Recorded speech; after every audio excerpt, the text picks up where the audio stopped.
Okay, let's get started, everybody. Good morning or good afternoon, depending on where you are, and welcome to our August 24th webinar. It's 9 a.m. in Ames, Iowa. Thank you so much for joining us.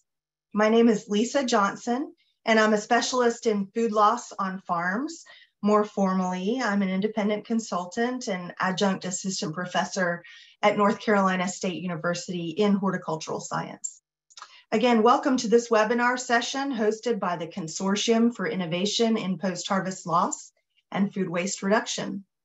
As a quick reminder of who the Consortium is, the Consortium for Innovation in Post-Harvest Loss and Food Waste Reduction was created as a partnership between several universities and research institutions across the globe with a mission to improve livelihoods, preserve nutrients, and realize an efficient food system.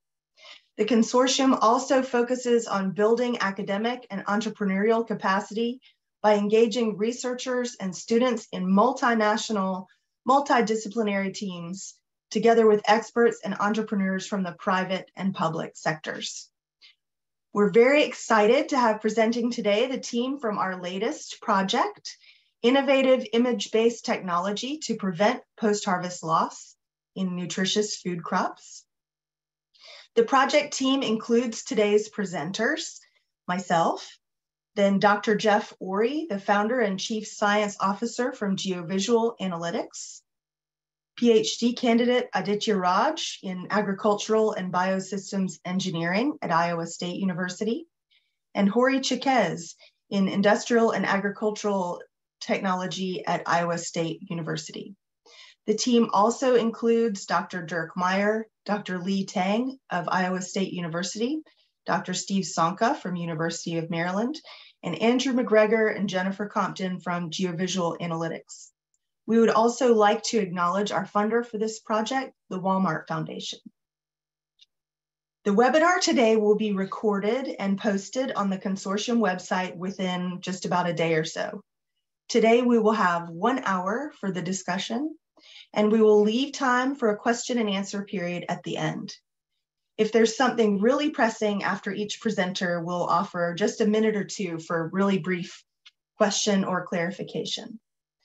Please feel free to use the chat function or the Q&A box for submitting questions throughout. I will be monitoring the time and the questions, so forgive me if I make a mistake. Let's get started.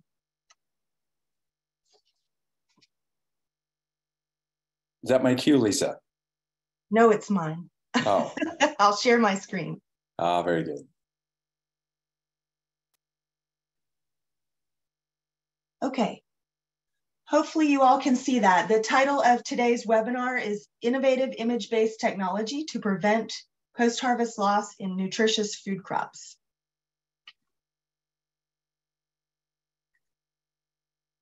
So I want to go back to the beginning really quickly because I know a lot of the audience has a preconceived notion of the definition of post-harvest loss. One of my favorites is from Dr. Cater and Dr. Kay's, two giants in post-harvest research, which says that post-harvest loss is quantitative or qualitative reductions in crop volume that occur between harvest and consumption. So this definition really puts clear boundaries on what is post-harvest loss. It occurs between harvest, after harvest, and up to consumption.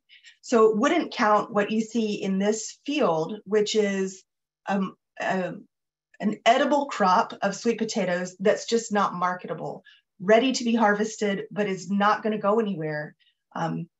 So if we think about some new definitions coming to us from the World Resources Institute and from the Food and Agriculture Organization of the United Nations, what they offer is definitions of food loss, which has kind of evolved into a more well-known thing over time.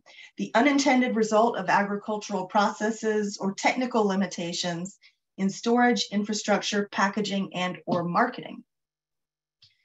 And the FAO says, food loss is a decrease in the quantity or quality of food reflected in the nutritional value, economic value, or food safety of food produced for human consumption, but not eaten by humans. and measurement is a key component of a reduction intervention. So you can see here by these sort of newer, broader definitions that they include food that is ready for harvest, but that is not going to be consumed by humans. So how do numbers like these national estimates become informed if we don't do measurement and we don't understand how much food is being lost on farms? This comes from the ReFed website that suggests on farms in the US, 17 million tons of food are lost at the farm level. But if you dig deeper into these numbers that are widely discussed, you find that they're informed by just 2 or 3 studies, one mine and another one from California, that show a wide variety of losses in a wide variety of crops. When you average these out, it becomes 30 to 40% of the harvested crop. So we can't understand how to prevent food loss without measurement. Similarly, we need to understand how are losses perceived by producers. In many cases, producers perceive losses in the field in particular as having a low volume or a low value. There's absolutely no measurement that has gone on in the field in the past years. And the majority of growers really don't want or feel comfortable reporting figures on losses for a huge variety of reasons. So we can do measurement as a tool to prevent losses. Here's a quote from a sweet potato grower in North Carolina. "We know you leave a lot of potatoes in the field. At what percent? If I told you a number, it would just be something I'm pulling out of the air." So in many cases, growers don't know what the losses are. When we do measurement, we can find out really interesting things like this. 99% of sweet potatoes that we find in the field are edible, usable potatoes. There's 1% that are inedible. Now, only about 48% of the potatoes we find are truly marketable and economically important to growers, but 99% can be used if there's a market for them. When we do measurement, we can also find out the nuanced sort of target hotspots that we need to find in order to reduce losses. In this example, we did some economic analysis to show that in certain marketing scenarios, certain crops would provide a profit if they were harvested again after they were left in the field. Just to point out that there are so many drivers of food loss. I know you all are familiar with a variety coming from your own perspective, but the drivers of food loss are many and varied, all the way from potentially errors in seeding or cultivar selection, all the way up to a weather-related incident like a hurricane destroying the whole crop. So there are a huge number of drivers. For this project, we created these objectives. We wanted to adapt remote sensing technology to identify and measure post-harvest yield potential, which is what we call that food that is left in the field that has not yet been harvested, and validate these predictions with direct in-field measurement. We wanted to quantify the post-harvest yield potential in sweet potato in particular, determine the potential of that to meet the requirements for the United Nations Sustainable Development Goal 12.3. Then we wanted to undertake a techno-economic analysis to quantify the grower cost benefit for adopting sensing technologies directed towards measurement, and disseminate the project results. Does anyone have any quick questions before we move on?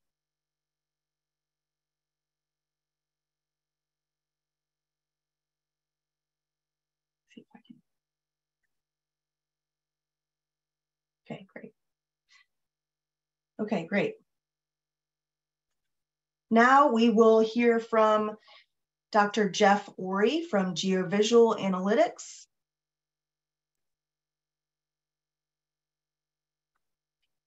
Jeff, go ahead. Well, good day, everyone. I'm going to continue our discussion with a bit of background on the use of imaging technology and specifically what we at GeoVisual have been doing with it. And as Lisa said, one of the objectives of this study was to look at how the technologies could be expanded to looking at post-harvest waste. And we are using a drone technology. I'm sure many of you are familiar with, so I'll go into a little bit of the background on drones and kind of the specifics of what's needed for the project at hand. Next slide, Lisa. So first, a little bit of perspective of why drones have become so popular in agriculture. You might imagine, but if you first imagine how a farmer views a field from the ground, they're typically very broad areas, and so walking a field can be very time-consuming. And of course, your perspective or field of view, as it were, is such that it's difficult to see much of what's going on in the field, particularly if the crop is quite tall, in this case, corn, as you see at the bottom. But even in our crop, you'll see some images and examples later.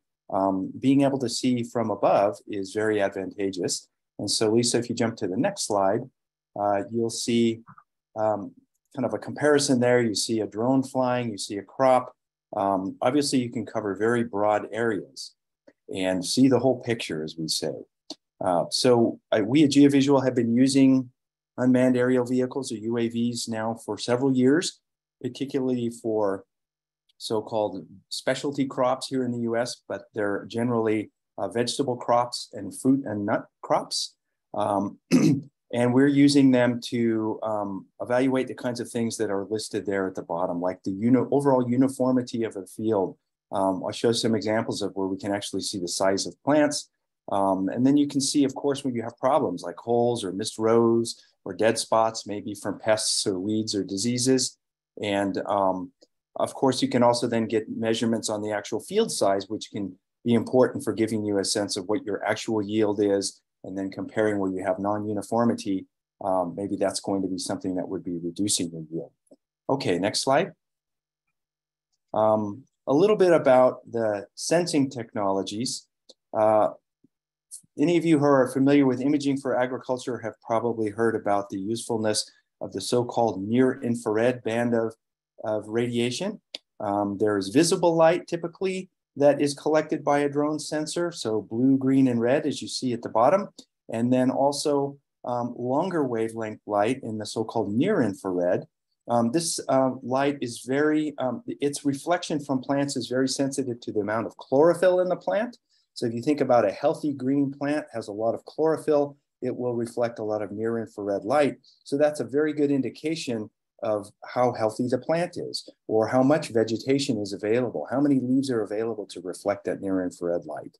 So that's why near-infrared is very important. And so, for example, in this study, we're using all four of the bands listed there: blue, green, red, and near-infrared. Next slide. This is not a new technique. This has been around since about the 1970s, when it was determined that the so-called normalized difference vegetation index, which effectively is just a comparison of the amount of typically red light that's reflected to the amount of near-infrared that's reflected, again, giving you an indication of the health of the crop. This is used with satellite sensors to cover broad areas, like you see this map here of the continental United States, where the hotter colors indicate more vegetation or potentially healthier crops. On the bottom there, you can see you can zoom in and actually, we can't zoom in here, but the indication is how those areas of either health or unhealthy crops have been correlated with specific factors that were affecting the crop health. So that's the big picture. Moving on to the next slide. In our case, we want to look at much higher resolution than that. And so you see an example here of individual lettuce heads. This is the kind of resolution that we're getting from a drone or a UAV. And with that kind of high resolution, that's where we can determine things such as so-called stand count. That's what farmers typically call the number of plants in an individual row or stand. And a healthy stand, of course, indicates or is very suggestive that you'll get a good crop. If you have some plants that are smaller or weaker or look diseased, they'll likely not make it to harvest. And so an early indication of the yield of the field is by doing a stand count, which can be done with computer vision and machine learning algorithms from the imagery that's collected with a drone. And you can get a stand count for very broad areas. As I indicated, we can also, if you have high enough resolution, look at the size or variability of the crop.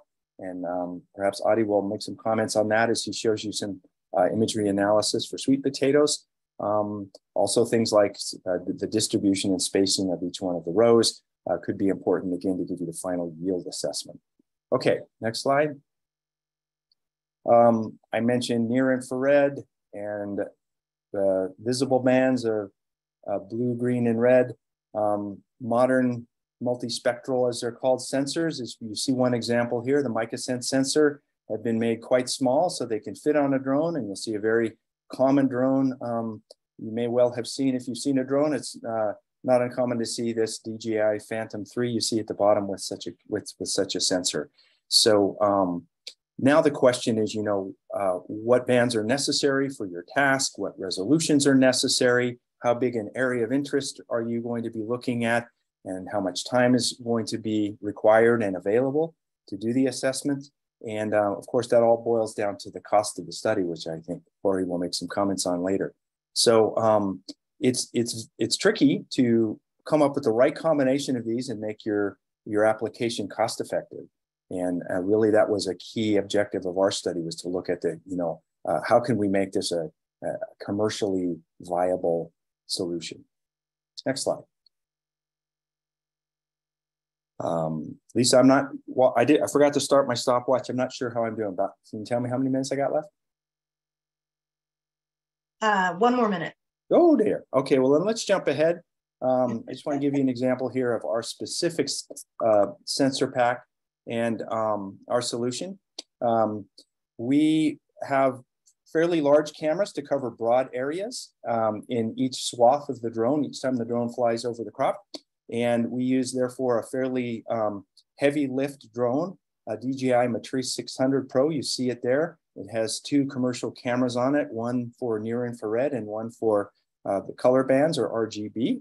And with the system, we're getting about 1 centimeter ground sampling distance, GSD, or the pixel sizes of the resulting images are on the order of 1 centimeter. We can vary the height and get a higher resolution or lower resolution, but that's effectively what we're doing for this study. Jumping ahead. I guess this is the transition then into the next speaker, and we flew that drone over the sweet potato crops in North Carolina. And of course, very important is also to be collecting field data, which Lisa may make some comments on, but if you always want to be able to correlate what is viewed in the air from the images with what is actually on the ground, so-called ground truth. And I'll turn it over to our next speaker at this point.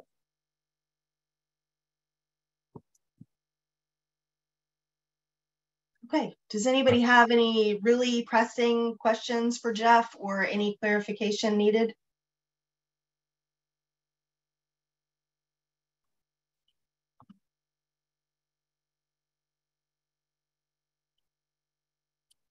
Okay, in that case, next we will hear from Aditya Raj from Iowa State University, who's going to talk about detection of sweet potatoes. Hello, everyone. Good morning. I'm Aditya, and I'll be talking about the deep learning algorithm that we have trained using the collected images of the fields. To give a quick introduction, US is the largest exporter of sweet potatoes, which cover over 35% of the market. However, USDA has a very strict grading guidelines and standards, which put a limitation on the size, diameter, length of the sweet potatoes. And as a result, the grower tend to leave the sweet potatoes in the field if they do not meet these standards, because they are no more marketable and profitable. And that adds to the post-harvest loss, as Dr. Lisa talked. So we are attempting to measure that. However, manual measurement is infeasible given the size of this field. So with this project, we attempt to collect and create a library of field images, and then train a set of deep learning algorithms to detect sweet potatoes in the images. And finally, we wanted to evaluate and compare different algorithm and select the optimal algorithm for our use. And to do that, we have a DJI hexacopter mounted with 2 cameras, one capturing the colored images or RGB image, and the second camera capturing the near infrared, which highlights the organic material, or specifically the sweet potatoes in the field. And in terms of algorithm, there are plethora of open source algorithms available today. And among them, YOLO, or You Look Only Once, is the most widely used algorithm. And 2 versions of which we tested was V4 and V5. And along with that, we tested Detectron 2, which also provides a library of detection algorithms developed by Facebook AI research team, specifically meant for detecting faces, but we found it useful for our case as well. And to evaluate, we compared the estimated the potato counts from the algorithm against the ground truth counts by calculating the mean absolute error and the root mean square error. And both these parameters reflect the prediction error of the model. However, the RMSE puts a greater weight on the losses. And we also calculated the prediction, the precision and recall, the common factors related with these algorithms. However, given the time limit of this presentation, I'll be focusing just on the MAE. Let me get a pointer here. Yeah, just the MAE, which will help us to decide which algorithm is best suited. So, sorry. So diving into the results, for V4, we plotted the MAE against the threshold or the confidence that the algorithm has on the detected object. And what we found, with increasing confidence, the error decreased dramatically, but up to a limit at 50% for RGB image and about 40% confidence for NIR. And if we increase the confidence beyond that point, the error started to increase because the algorithms did not detect the sweet potatoes at all. Additionally, with increasing altitude, we got a better result, but beyond 60 feet, the errors again started to increase due to the reduced resolution at higher altitudes. And NIR had a slightly lower confidence compared to the RGB. And the reason is that if you look at the NIR image, it's completely red, and the sweet potatoes, they pop out as bright spots. So compared to RGB image, the relative contrast is low. So therefore, the confidence is also slightly lower. And additionally, it has slightly higher error than RGB, again, because the sweet potatoes are not the only fresh organic matter in the field. There are also small leaves cut from the harvest, which have a very similar shape to that of a sweet potato, which get misidentified or misclassified as sweet potatoes, which add up to the error. So that's the limitations for V4. For V5, it had an overall low error. What that means is we were able to detect sweet potatoes even at very high altitude at about 90 feet. Although the errors started to increase. What that means is we were able to, in a lesser number of flight, we could cover more region. So it's the detection would be fast.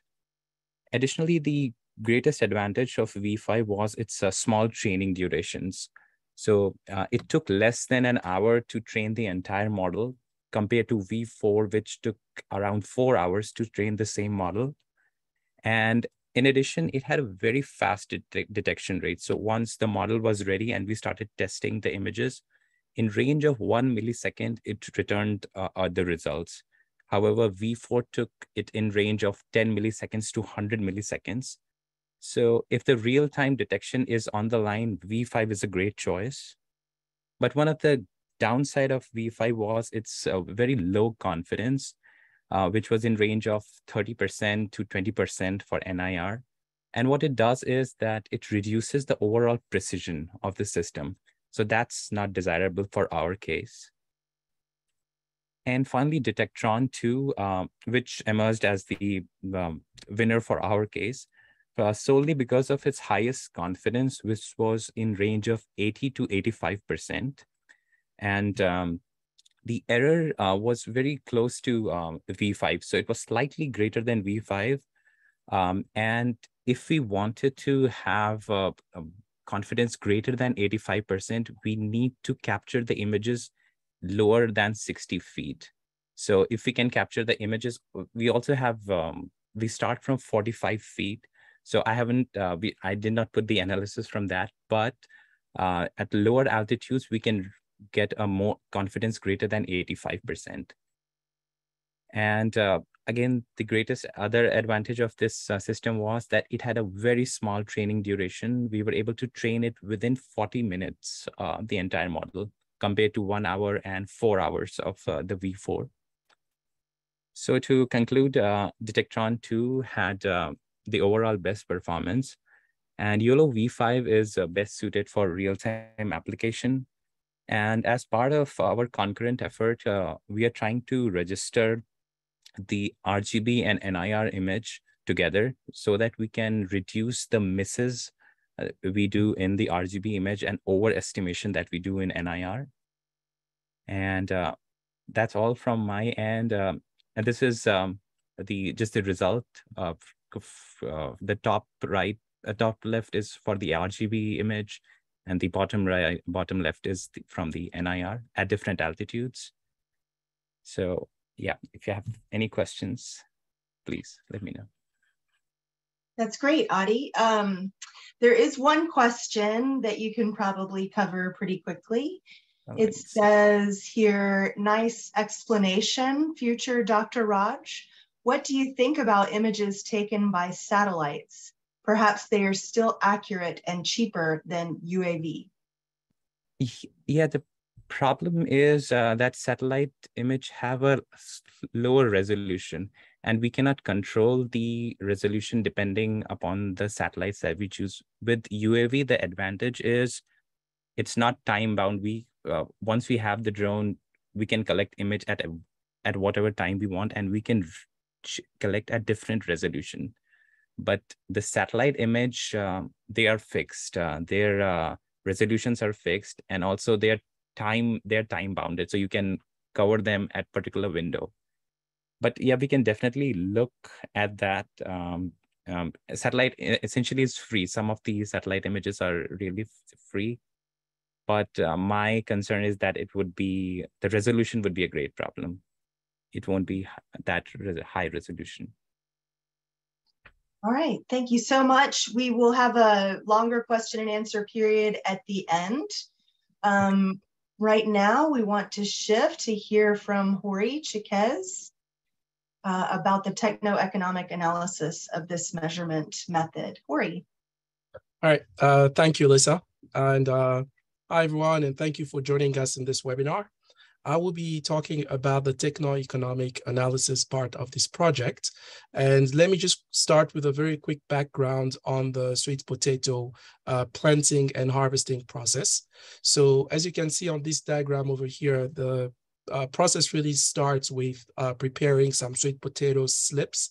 These are the seedlings that farmers use to grow the sweet potato, and then they will transplant those slips in the field bed, which process starts towards the end of May and will last for just a little over a month.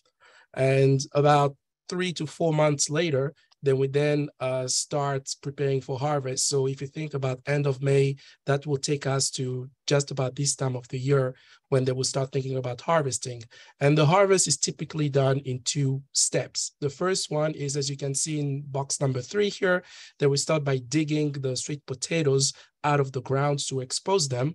And this is done by either using a disc plow or a chain digger. Now, there are some pros and cons to using either of these 2 machineries, but these are the alternatives. And after they've dug up the sweet potatoes that we then send in to the field a crew of farm workers to harvest the sweet potato. And after that harvest happens, you have either of, one of two type of sweet potatoes that you get. The first type is in the green box to the right here, where these are the sweet potatoes that were actually harvested by the workers. And these sweet potatoes will make it to the market and they will sell those. And then you get the sweet potatoes that Addie kind of talked about briefly that is left in the field. And from these sweet potatoes, this is really where we want to focus our techno-economic analysis, because some of the growers really do nothing about it. They just leave it in the field, in which case it just becomes food loss. But what we're really trying to see is if we can either fly a drone over the field to quantify that quantity of sweet potatoes left, or the other alternative is to use kind of a direct measurement approach, using a sample worker to sample the field and quantify what was left. And there's some operating hours involved with either of these scenarios, and also some operating costs. And at that point, once we've quantified what's left, we could look at whether it's worth it to go back in the field and recover what was left. In other words, this is what we refer to as gleaning the field. So, and if that is the case, that would be another operating cost that would be added to either the drone, if that's what we're using, or the sample worker. And if you glean the field, we assume that you recover some sweet potatoes that could be sold, and then you can generate revenue from selling the sweet potatoes. So essentially, we're comparing the revenue or potential revenue from selling what was recovered to the cost of surveying the field and gleaning the field. And we have two different scenarios. Now, the techno-economic analysis that we did it based on a specific type of drone. We have our example. We decided to use a dashboard approach. That way, not only we compare our scenario, but it's an online dashboard, so other people could also use it, a grower perhaps, and to also kind of look at different alternatives and to kind of justify adoption. And so that's what I will be sharing in the next slides. So this is, when you open this online dashboard, we can share the link. This is what you see first. You kind of have the general information about either the drone and the sample worker. In our case, Jeff, mentioned the drone that we are using here. You can select another option and name it. And we have a sample worker. So it's sampler, it's sample worker. In this case, it's a researcher. And the field that they're going to kind of survey is approximately 20 acres. That's the side of the field. And if you look in the kind of the body of the dashboard, you have some hours required for different activities using either of those two scenarios. And we have this data and we just generate it, but it's quite, someone else could always change this information and see how it affects the results. So to these operating hours of the drone and the sample worker, we can then kind of look at the operating hours of gleaning if we decide to go and do the gleaning, as I mentioned earlier. And with the gleaning, again, there's some general information. Generally, the type of workers that would do this gleaning are H2A workers. But again, you can specify, something else. This is our case. And we're also assuming that it would take about 15 of these workers to kind of glean one field, which is 20 acres. And for each of these workers, there's certain hours required for the specific activities that they're going to be doing when they're gleaning. So, we add these gleaning operating hours to the two scenarios, and then we can then start looking at the sweet potatoes themselves, because we need to kind of quantify what was recovered to have a revenue value for those.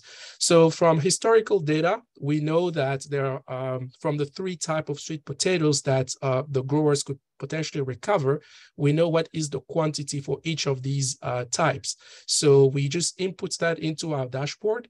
And at that point, we pretty much input all the information that we need. And the last part is just to do the analysis, comparing those scenarios that I mentioned earlier. So if you look in the body of the dashboard, what we have are basically just dollar values, because initially we had operating hours, but now we multiply those hours with the dollar values, which you can again, there's a lot of variability as to, you know, how much what's the hourly fee is for a contractor using a drone, or, you know, sample worker and so on. And also the selling price for the sweet potato. So one could always change those numbers. But the idea is when you're comparing the drone to the sample worker, you can see that the main observation here is that using the drone is actually cheaper than using the sample worker, whether you use you do gleaning or you don't, because the costs that we are seeing here are the two scenarios adding the gleaning cost to them as well. And you can see that as the number of fields increases, the difference between the cost of using the drone and the cost of using a sample worker increases, which means that if you're going to sample more fields, it might be even more economical to fly a drone. Then we look at the revenue from the sweet potatoes. We have different type of sweet potatoes, and we also have the total showing the line over there. But I think the main observation here is just to look at the potential. Just look at the kind of y-axis of the revenue. You compare that to the y-axis of the cost, then you realize that there is a lot more to be gained from recovering the sweet potatoes, and the cost of flying the drone is really kind of insignificant comparing to what you could recover.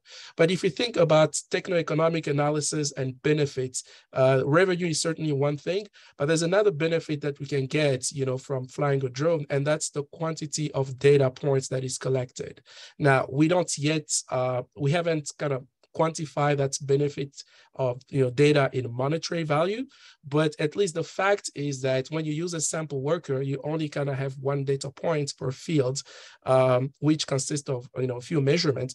But when you fly a drone, then you have, you know, about 60 times more what you could have using a sample worker. So that's another kind of benefit that is not, that we still have to see how to quantify in monetary values. And so to conclude, I think, as I just said, the drone is less costly than a sample worker with or without gleaning. The difference between the drone operating costs and the sample workers increases as the number of field acres increases. And the average revenue from sweet potatoes recovered is more than 70 times larger than the cost of surveying or the fields, whether you're thinking about using the drone or sample worker. The drone can collect a lot more data than using a sample worker. And there's obviously a need to kind of quantify this data collected in monetary value so that we could also add that to the benefits. So this is all I have. Thank you. Thank you so much, Hori. That was fascinating. Does anyone have any quick questions for Hori? Excuse me. I noticed a couple of questions in the chat. Hori, someone wants you to share the link to your presentation. The presentation is being recorded and it will be available on the Consortium website. I don't know if it's the link to the dashboard or the presentation. So if it's the dashboard, then I will just put it in the chat box just now. Thank you. Okay, we have now hustled through these presentations because we're hoping to have some robust discussion about this project and the different facets of it. I've noticed there are a couple questions dropping into the Q&A, and so I will read some of those out. If you have questions, please put them in the Q&A box or in the chat and we will find them and talk about them,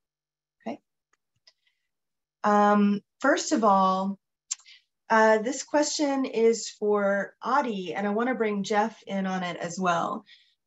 Very good. Can this technology be translated to other crops with similar problems? Yes, so it can be. It depends on, we'll have to create a new library. We'll have to collect the images again. And it depends on what kind of crop we are choosing. So at this point, sweet potato is one of the most challenging because given its size, other crops like maybe cabbage, or they have a larger size and they can be determined more with a greater resolution. So I guess this can be translated to any other crops depending on how much we are able to train. And yeah, I think it is translatable. But I'll let Jeff talk more. Yeah, Jeff, go ahead. Well, Adi, I guess right. I would echo what Adi just said. A key piece of the level of effort of using the technology, a key component is the training data, as Adi mentioned, being able to train the algorithm. And I wonder if you could speak a little bit about that for our particular case, Adi, how much effort was gone into training or labeling the data. And just for everyone's sake, the idea is that the algorithm has to be taught what a sweet potato looks like, or any property in the image that you're looking for. You have to give it example cases so that it can recognize the difference between what you're looking for and what's not what you're looking for. And so typically images are manually labeled or semi-manually labeled. There's a lot of focus now on developing algorithms to automatically label the data. But the labeling of the data, the reason it's focusing on automating it is because it can be very, very time consuming and therefore expensive. And without lots and lots of data, depending on your algorithm, the kind of confidence that Adi showed can be relatively low. So maybe you could speak to that a little bit for our case. Yeah, so for the RGB image, we trained over 280 images, and for NIR, we chose about 380, close to 400 images. But one trick that every object detection algorithm does is to add some changes to the existing images. So we brighten or darken the same image, we rotate the same image by certain degrees. So it adds, so even if you have a low data set, it can actually multiply by certain factor. We call that augmentation. So yes, the first step where we manually annotate is the most time consuming part. So at this point, we are still using a manual annotating methodology. In future, we can look at automated part, but yeah, right now, if we have less data set, we just augment it and we just multiply whatever we have into a greater data set. So that's the trick we are using at this point. But yeah, and the time, and it also depends on what kind of, we used Google Colab. So we pay like just $9 a month to get a very high GPU trainer at Google Colab, which can run these data sets within a few hours. So we also have it on our desktop computer, which is a much powerful GPU, which is called NVIDIA Titan X. So it depends, it clearly depends on what kind of processor you have. So more powerful processor you have, it will take lesser time, but yeah, it will cost you more. So, but with the presence of online, like Google Colab, even you can go online without any account. It gives you a limited GPU, but you can just go ahead and train those data sets just for free. So yeah, certain things are really free, but you won't get that level of accuracy. So yeah. So I realize we went a little to the side from the original question. I apologize on that, but I think the point is, yes, it's possible to use it for many different crops, provided you have the training data. You have to be thoughtful about what properties in the crop you're looking to detect, and therefore the proper imagery, the proper repeat cycle of collections, all those kinds of factors. But it is indeed possible to use it for many crops. Yeah. Okay, I'm getting several great questions in the Q&A box. A lot of them have to do with the cost. So Hori, I wonder if you can tackle some of this. I'm going to read you a couple of questions. One, what is the approximate cost of a good drone? The cost will depend on the drone performance, obviously, right? Can you give the limit of drone utilization for smallholder farmers? I'm not sure that the ag ICT is affordable to those people. And there's another one related. Very interesting, especially because the FAO asks that agriculture be supported with these technologies. Could you give an approximate cost benefit? So all about the cost of this method, Hori. Okay. Thank you for the questions. The approach that we took did not look, so, you know, during the TEA, you get your kind of capital cost, and, you know, that will be essentially the cost of purchasing those technology and so on. But what we doing here, at least what I did, was just looking at the operating cost. So it has to do with the number of hours that the pilot is going to fly the drone over the field, and you know, moving from one field to another and things like that.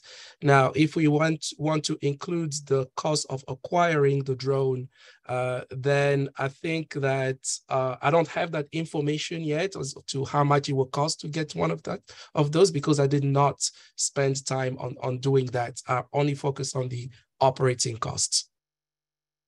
Could I add one question, one comment on the whole issue of the drone and the imagery collection? It's difficult because there are many, many different possibilities, many different variables, as Hori has discussed and included in his analysis, the type of drone, the type of cameras. For us, we find, as a commercial business in the United States, one of the primary costs is the pilot time and moving the drone from field to field. And as Hori noted, you know, if you can collect more and more fields, it becomes much more cost effective. So it's really a scalable problem. We actually started looking at aircraft imagery because one can get almost the same high resolution imagery from an aircraft, but one has to be able to have enough fields that one is flying over to make it cost effective, including factoring in the price of the aircraft and the pilot. Same thing with the drone. Here in the States, one very interesting possible future scenario is the FAA, the Federal Aviation Administration, is considering opening up the ability of pilots to fly a drone so-called beyond visual line of sight, where you don't have to see the drone in the sky. It'd be more like an aircraft that's on radar. And then the pilot could stop have the truck with the drone, put it in one location, fly many, many fields far away, and then bring the drone back and be done. Not have to drive from field to field, reducing the costs overall. That's just one example of how the whole scenario is changing with time. People are figuring out more cost-effective ways to do it. It's a very dynamic and exciting time for the industry and for applying these kinds of technologies. Okay. All right. There's another great question here that Adi is answering in the Q&A, but I want him to answer it out loud. Adi, is the algorithm counting potatoes or also estimating size of individual potatoes for a total volume measure? This has been a really important point of our research. Yes, at this point, we are just counting. At this point, we are using bounding box methodology to annotate the presence of sweet potato, and that's what the algorithm returns. Once we are confident on counting errors, once we are able to limit that, we will move to that step which is called instance segmentation, where we will actually create a boundary around the sweet potatoes, and that would return the size. So that's a part of future efforts. So at this point, we are limited to just counting the sweet potatoes. Okay, and this question may be for Jeff. Wondering if circularity related concept is captured in the analysis and or the entire project. Jeff, I'm going to give you that one. I'm not sure. Circularity in agriculture. Circularity? Yes. Maybe someone could help me. I don't know what the implication, what that means. If someone, or maybe the questioner could also type in some clarification. Yeah, maybe you could add some clarification. The person who's asking the question, that's a good one. We'll move on for the moment to another one for Jeff. Can this information be used to provide guidance for best harvest process, which could reduce food loss?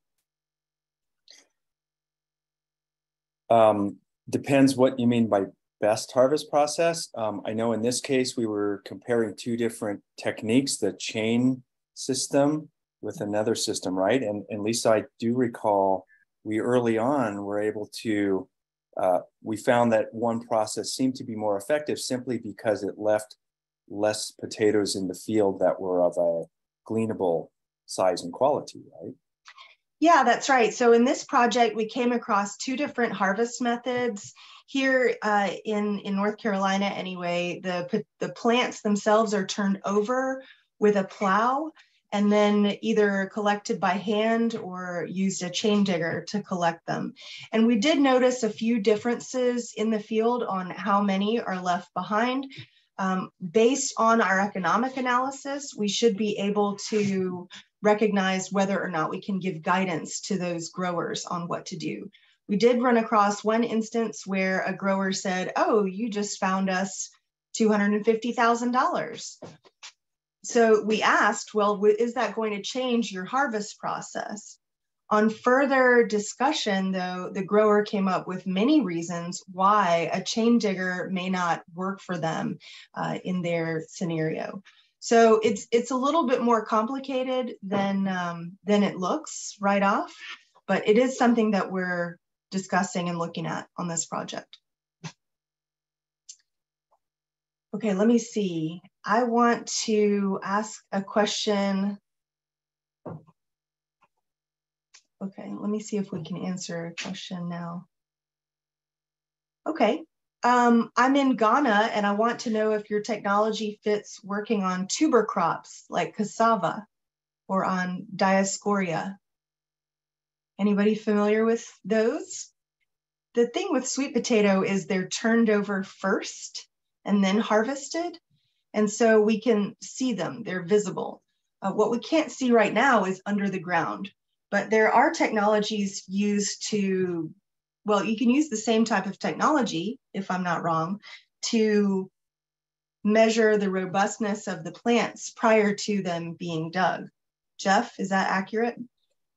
In theory, yes. That's something we're interested in. We at GeoVisual principally focused on crops like lettuce crops, similar to lettuce, broccoli, crops where celery, crops where the, as you indicate, that the harvestable product is visible. This is our first experiment with using it for a crop that is grown underground like a tuber. But to your point, we're interested in seeing, as you say, as I mentioned earlier, I had in one of Jenny's slides, the field uniformity. If you can at least detect areas where there may be disease or otherwise the canopy doesn't look as healthy, maybe that's a good indication that would be useful for what the ultimate yield of the field would be. And this goes back to the previous question about harvest and improving harvests to reduce food waste, helping farmers make better decisions about where to put often their limited crew. This isn't the case everywhere, of course, but here, because of labor costs and limits on available people to harvest crops, this is very much an issue where we work in the Western United States. If you have a limited supply of labor, you want to use them as effectively as possible. And so guiding farmers on where to harvest the best crop that will yield the highest return is of real interest. Granted, that may not be the case for all different crops and locations. Okay. Here's a question or a point about Hori's flow chart. Hori, nice flow chart showing options for the farmer. Here's a novice question. Measurement of what remains on the field provides information on the cost benefit of additional opportunities for the farmer, such as second-tier markets or gleaning for donation. So the question is, does gleaning the product in the field provide a benefit to the farmer from a soils or operational standpoint? Or is the farmer indifferent to plowing the remainder back into the ground? Does that provide nutrient value to the soil? Do you want to tackle that one, Hori? Yeah, I think that has to do with what can we do with the information that the drone collects, and if there is some kind of analysis that can be done on those images to perhaps see the quality of the soil, and I think that could answer that question. From reading the growers' interviews, I noticed that most of the farmers don't really see value in kind of going back in the field and recovering those sweet potatoes. And that's the very kind of essence of this techno-economic analysis, to say that if we are only looking at the operating cost alone, then it might be worth going in the field, or at least trying to quantify what's left and going back in the field. If we're going to add to that operating cost the gleaning of the field, that's also fine. But if we're going to also add the purchasing of the equipment, which is something we did not do, then I don't know, it might change things a little bit, but we have to look into that as well. Yeah, and I want to add to this question. In my experience with working with growers, I have found that they're never indifferent to plowing the remainder of the crop back into the field. Rather, it's sort of the least bad option or the cheapest option for them to move on to harvest crops of higher value. And so it's kind of a natural cycle of things on the farm for something that's not marketable to be discarded. In the case of tilling it in, I don't know of any studies that show a measurable benefit to those residues being tilled in. Hopefully someone is working on that. It's beyond the scope of this project. But like I said, I've never talked with a grower that's indifferent about a portion of their crop that they can't market. So that's one of the drivers that we just briefly touched on, is having a portion of the crop be unmarketable through no fault of the grower. And I want to point out too, in Hori's flowchart, you mentioned gleaning. In this case, we're using that term to refer to harvesting the crop again after it has once been determined finished or over. And so in the case of gleaning here, we're not really talking about gleaning for donation for a charitable institution. We're talking more about harvesting one last time, one final time, and then selling that product through the grower's operation. We did have a comment here that suggested that improving the harvest, maybe using different machinery or a different technique, might be more effective than leaving it there and gleaning it later, which is absolutely the case. So many horticultural crops are just not optimized for mechanical harvest. In the case of sweet potato, they're turned over mechanically and then harvested by hand, at least for the most part for the fresh market in the US. There was one question too at the beginning about the level of maturity of the sweet potato. Is that determined through this study? Well, sweet potatoes are horticulturally mature throughout their life, but they're usually eaten. Commercial maturity would be somewhere between 90 to 150 days. With this project, as Adi mentioned, we do aim to discuss and report on size because that's of an economic importance to the grower, but the potatoes themselves are mature from the beginning. We're coming up on the end of the webinar, so I do want to say that we intend to wrap up this project in the middle of 2023. And so we will be sharing the results through the consortium. Keep an eye on that webinar. And I want to thank all of our presenters today, Jeff Ori, Aditya Raj, Hori Chikez, and especially thank you to our partners, the Consortium for Innovation in Post-Harvest Loss and Food Waste Reduction, Iowa State University, GeoVisual Analytics, and our funder, Walmart Foundation. And remember, this webinar has been recorded. It'll be posted on the consortium webinar shortly, after, so please do share it with your friends and colleagues. Thank you so much for joining us. Bye. Thank you.